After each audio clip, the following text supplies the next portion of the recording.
எல்லாருக்கும் வணக்கம். இன்றைக்கி அந்த வீடியோவில் தாம்பரத்தில் இருக்க எம்ஆர் தியேட்டர் பற்றி டீட்டெயில் ரிவ்யூ பார்க்கலாம். வாங்க வீடியோக்குள்ளே போகலாம்.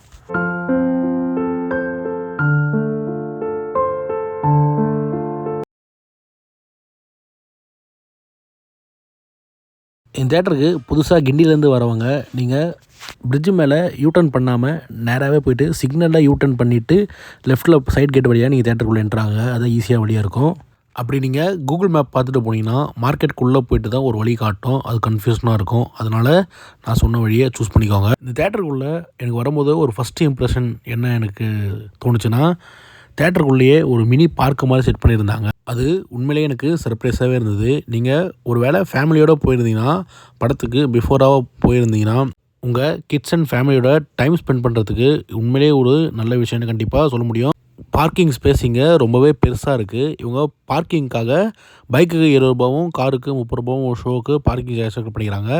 பார்க்கிங் ஓப்பன் ஸ்பேஸ் கொடுக்காம பைக்குக்கு மேலே ஷெட்டு போட்டு அந்த ஷெட்டு கீழே பார்க் பண்ணுற மாதிரி தான் இவங்க செட் பண்ணி வச்சுருக்காங்க. இதுவும் ஒரு பாராட்ட வேண்டிய விஷயம்தான்.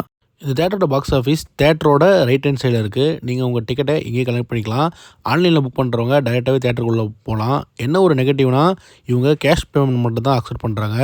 மற்றபடி online payment and card payment எதுவுமே அக்செப்ட் பண்ணுறது கிடையாது. டிக்கெட் கவுண்டர் மட்டும் இல்லாமல் இவங்க ஃபுட் கோர்ட்லேயும் அக்செப்ட் பண்ணுறது கிடையாது. ஃபுட் தேட்டர் எல்லாமே கொஞ்சம் ஒரு மாடரேட்டான ரேஞ்சில் தான் சேல் பண்ணிட்டு வராங்க. இந்த தேட்டரோட ரெஸ்ட் ரூம் ஜென்ஸுக்கு ரைட் ஹேண்ட் சைட்லையும் லேடிஸ்க்கு லெஃப்ட் ஹேண்ட் சைட்லையும் இருக்குது. ரெஸ்ட் ரூம் பொறுத்த வரைக்கும் ஒரு ரொம்ப பெரிய ரெஸ்ட் ரூம் சொல்ல முடியாது, அதே டைம் மீடியமான ரெஸ்ட் ரூம் சொல்ல முடியாது. இது ஒரு சின்ன ரெஸ்ட் ரூம் தான். ஹவுஸ்ஃபுல்லான ஷோ டைம்லாம் கண்டிப்பாக ரெஸ்ட் ரூம் ஜாம் ஆக நிறைய வாய்ப்பு இருக்குது. ரெஸ்ட் ரூம் இவங்க க்ளீன் பண்ணி நல்லாவே வச்சுருக்காங்க. இன்னொரு விஷயம், ரெஸ்ட் ரூம் விட்டு வெளியே போகும்போது மேலே அந்த ஸ்லாப்பில் தலையிடிக்கும். டாலாக இருக்கவங்க பார்த்து கொஞ்சம் போங்க. தேட்டருக்குள்ளே என்ட்ரனோடனே இந்த எம்ஆர் குரூப்போட ஆஸ் யூஷுவல் லைட்டிங் டிஃப்ரெண்ட்டான லைட்டிங் நம்ம கண்ணை அட்ராக்ட் பண்ணிச்சு. பார்க்குறதுக்கு நல்லாவும் இருந்தது. முக்கியமாக ஏசி இந்த தேட்டரில் சூப்பராகவே இருந்தது. அதை விட ஒரு மைல்டு ஃப்ராக்ரன்ஸ் யூஸ் பண்ணுறாங்க. அதுவும் படம் முடிஞ்சு வெளியே வர வரைக்கும் நல்லாவே இருந்ததுன்னே கண்டிப்பாக சொல்லலாம். தேட்டரை ஃப்ளோர்லாம் க்ளீனாக வச்சுருந்தாலும் வாலில் இருக்க ஸ்பீக்கர்லலாம் டஸ்ட் இருக்குது. அதை கொஞ்சம் க்ளீன் பண்ணாங்கன்னா இன்னுமே பார்க்குறதுக்கு அட்ராக்டிவாக இருக்கும். அதே மாதிரி ஜீரோவில் 10, 11, 12 அந்த சீட்ஸ்லாம் டேமேஜ் ஆகிருக்கு. புக் பண்ணும் போது பார்த்து புக் பண்ணுங்கள்.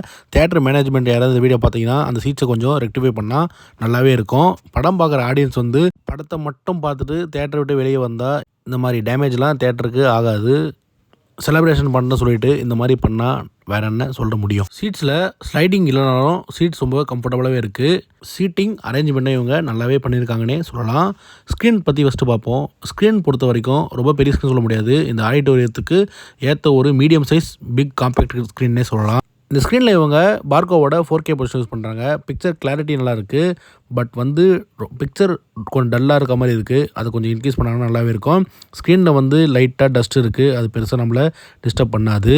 அந்த ப்ரொஜெக்ஷன் குவாலிட்டியை கொஞ்சம் இம்ப்ரூவ் பண்ணாங்கன்னா, அதாவது கேலிபர் பண்ணாங்கன்னா இங்கே ப்ரொஜெக்ஷன் சூப்பராகவே இருக்குன்னே கண்டிப்பாக சொல்லலாம். இங்கே டால்பியோட 7.1.2 சவுண்ட் தான் யூஸ் பண்ணுறாங்க.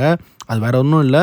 7.1னா 7 சரௌண்ட் ஸ்பீக்கரும் ஒரு சப்வூஃபரும் வரும். இப்போ அதுக்கு பதிலாக எக்ஸ்ட்ரா ஒரு அடிஷ்னல் 2 சப்வூஃபரை யூஸ் பண்ணுறது தான் 7.1.2.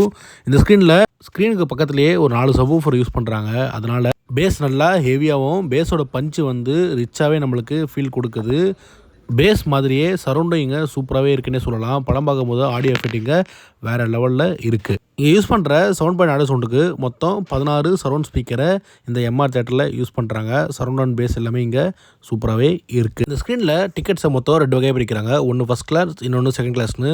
ஃபஸ்ட் அண்ட் செகண்ட் கிளாஸ்க்கு 110 ரூபா டிக்கெட் ப்ரைஸ் சார்ஜ் பண்ணுறாங்க. நியூ மூவிக்கெலாம் 190 ருபீஸ் இங்கே சார்ஜ் பண்ணுறாங்க. இந்த 2 கிளாஸையும் சேர்த்து இந்த ஸ்க்ரீனில் ஒரே நேரத்தில் 496 பேர் உட்காந்து படம் பார்க்கலாம் ஒரு ஷோவில். இன்னொரு விஷயம், இந்த ஸ்க்ரீனில் சுத்தமாக ஃபேனே கிடையாது. ஃபுல் அண்ட் ஃபுல் ஏசி தான் இருக்குது. கொடுக்குற 110 ரூபாய்க்கு நைட் ஷோவில் கூட ஏசி இங்கே நல்லாவே இருக்குன்னே கண்டிப்பாக சொல்ல முடியும். ஓவராலாக எனக்கு இந்த தேட்டர் எப்படி இருந்ததுன்னா, கொடுக்குற 110 ரூபாய்க்கு ஒரு ஒருத்தான தேட்டர்னே சொல்லலாம். ப்ரொஜெக்ஷன் குவாலிட்டியை மட்டும் இம்ப்ரூவ் பண்ணாங்கன்னா இது ஒரு வேறு லெவல் தேட்டர்னே கண்டிப்பாக இங்கே சொல்ல முடியும்.